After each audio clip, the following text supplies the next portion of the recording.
And again, we don't have to start immediately now that it's recording because I can always just chop off the beginning. So that's fine. Oh, Jern, don't do that. I just take it from the recording. Now you're forcing me to edit. Now I don't have to edit when you just do it regular. I just grab it when we start. Yeah, like let me start another. Now I have to go in and edit audio now because now Jared's like, "Oh, you don't got to start winning because we can do this." Jesus Christ! You see something on Jason? You see this? You need me to end the end broadcast and start another one? No, we're good. We're good because I'm gonna keep all this in the audio, guys. Welcome to another N-Word for Nerd podcast.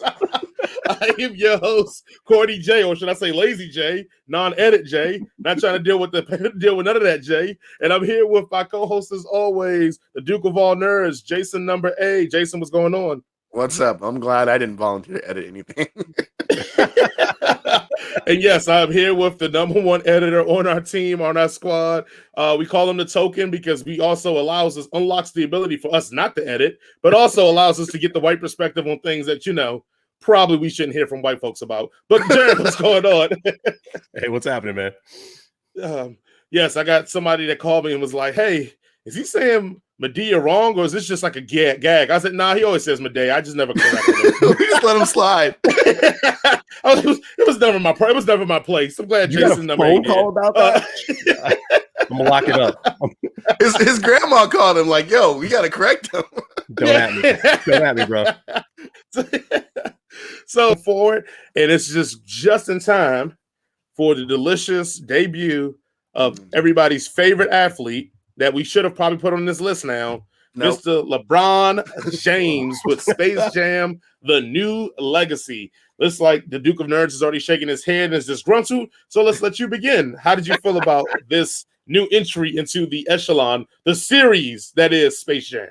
So I'm gonna get a lot of flack for this. I've already got, I mentioned this at work once. The first Space Jam isn't that good, and Facts.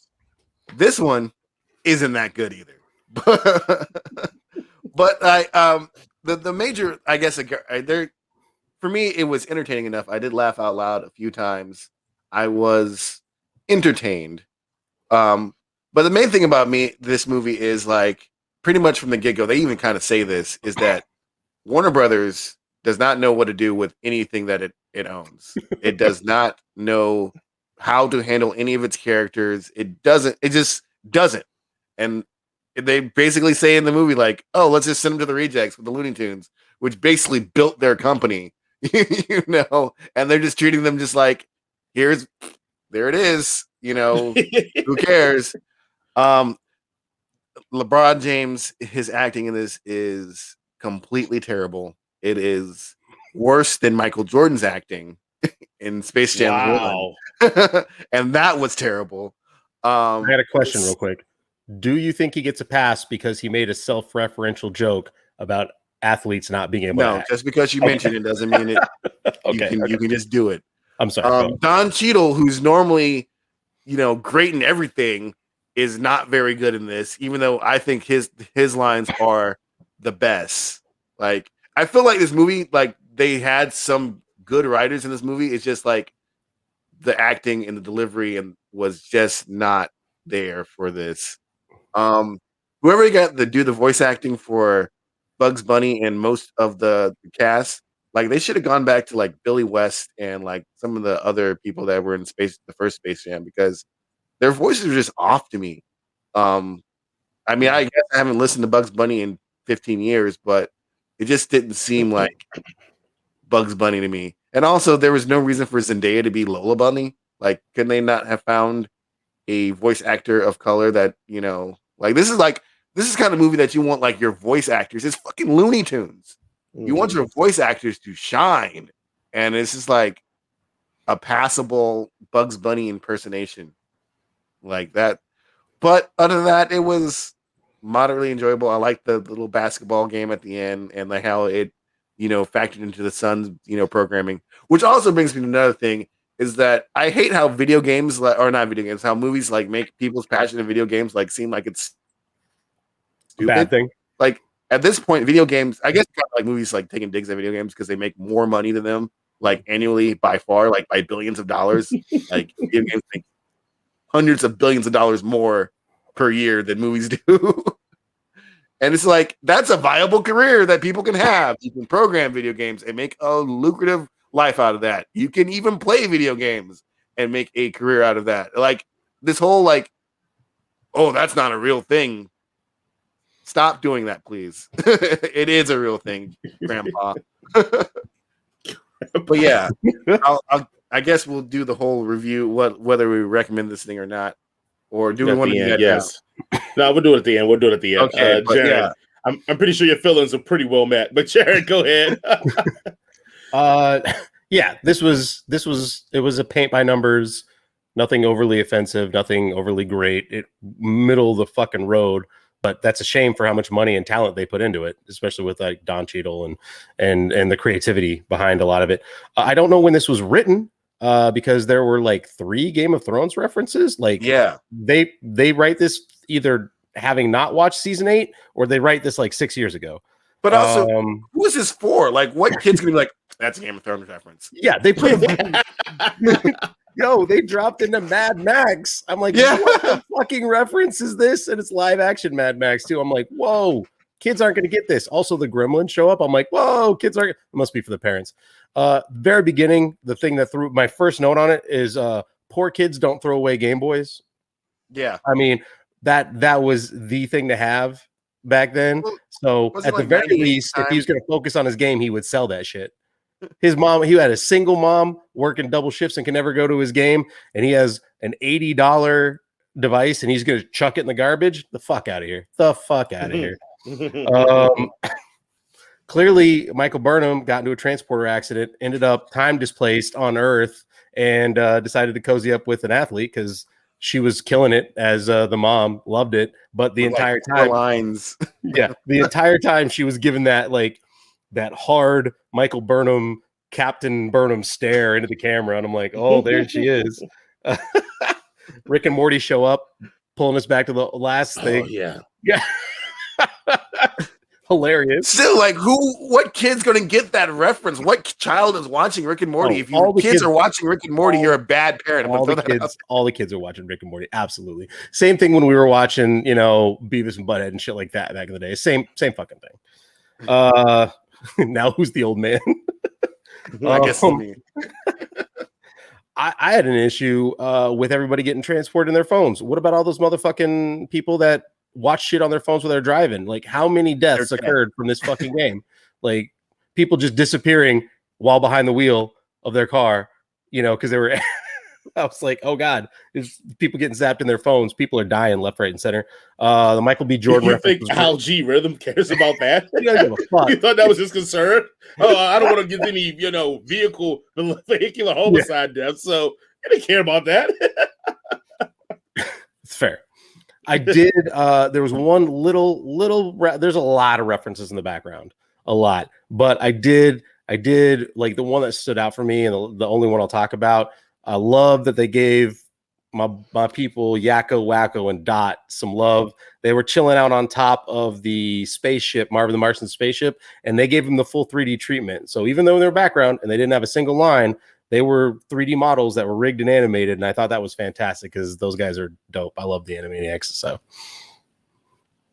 and yeah, it was a good movie, but it wasn't great. It serviced what it did. It was paid for the numbers. But unlike Jason number 8, I thought LeBron's acting was better than MJ's. I don't know. Last time you watched Space Jam, I watched it recently with the girls because they actually like Space Jam. And Michael Jordan's horrendous. I mean, LeBron James is bad. Michael Jordan's horrendous. Like bad, horrendous in Space Jam 1. I did like all the family drama before all the Toon stuff happened. I think I mentioned that to Jaren. I genuinely was intrigued with this family drama. Like, all jokes besides LeBron's acting, I was like, oh man, this sucks for this kid that his pops don't understand how good of a fucking programmer he is. Because look what he just created on his fucking like. So yes, I was way more intrigued with that. Even when they went to the meeting and LeBron's not impressed, and the son's like, no, this is dope. Like, boy, like, I wish they just didn't even. I wish this was called LeBron James Jam, because I'd rather just watch all that, and I don't care nothing about the basketball game. LeBron James is a bad parent jam. right. So the other part about this is that I don't know if this was a directional or director or a LeBron thought process or he was trying to be meta.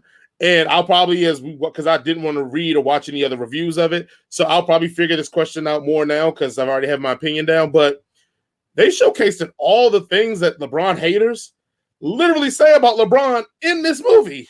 Mm-hmm. And I was like, how is LeBron doing this? Like, you're doing a movie after MJ, and everybody criticizes you about these things while you're not as good as MJ, and you put it in the movie to show why you're not as good as MJ. MJ took the Ragtag 2 group and was like, nah, this is what I got. Let's go ball. Hey, we're going to pretend like we got magic water that makes you great to inspire them. LeBron James in this movie literally tried to pick a super team, which is one of his criticisms, by trying to get Superman and King Kong and the Iron Giant, which is criticism. LeBron James literally was pouty when he was losing by a lot of points and even gave the on like at halftime, like that was like the thing to do. LeBron James literally argued and complained to the referees while the play in action was going on instead of getting back and helping his teammates. LeBron James literally was the GM of the team and was like, nah, you in, you out, blah, blah, blah. All the things that we criticize LeBron about that we say that MJ's better because he never did, LeBron did in this movie as if it was like, this is okay because this is what we do. What in the good goddamn is wrong with him? Like, you're making a movie off the guy that you're chasing. You don't feed the sharks by saying, hey, yeah, there really is. This is how I act. Because all that stuff that LeBron stands defend me about, I shouldn't waste your breath. Because really, I do this. I do make super teams. I do complain to the refs. I do get pouty when I don't get my way. And if I start losing, sorry, guys, it's in the movie now. So we know this is true. Jesus Christ, LeBron. Why was that? Why did your agent go, hey, LeBron, we probably need to help rewrite this script because we can't have you looking like this. A bad look. Yeah. So going to my pros to talk about the family drama, I did enjoy seeing the WB worlds, not actually when they went in them, but just seeing the whole graphic of them flying through the worlds and whatever. I thought that was pretty cool. LeBron James actually felt like he wasn't taking himself that serious in the movie, which I thought was kind of fun, except for the fact all the criticisms. And my pros is definitely Michael B. Jordan. Great, great. That was a great movie. Yeah, my cons in there, besides all the stuff you guys mentioned in there, it was like a long commercial for WB IPs in LeBron James shoes. Like every chance they got, they would show an IP from WB or they would show LeBron James shoes. The other thing I hated was that all the people in the crowd looked like they were cosplayers, not the real characters they were supposed to be. It was guys that were like from Comic Con, and they were like, hey, you want to be in Space Jam too? They're like, well, yeah, come on down. Just be energetic and yell and scream and come on in here. And I'm surprised. I'm surprised, Jason, that Michael B. Jordan is a pro and not a con for you. And how much you don't like Michael B. Jordan. Because Michael B. Jordan was way better acting than what we had seen in the whole movie. So I was like, all right, I can take it. Hey, I'm sorry. And that's my last con of it was like, Don Cheadle, you must have did this as a favor for LeBron. It's no other way. Because Don Cheadle's been on the LeBron show. It had to be a favor for LeBron, or the check must have been humongous.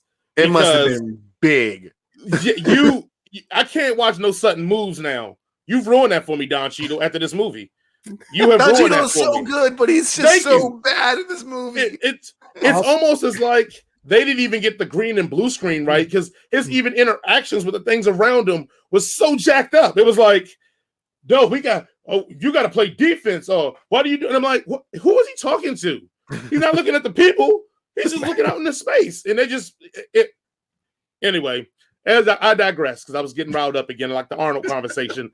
Let's go on to our rating situations here. Jason, number 8. Oh yeah.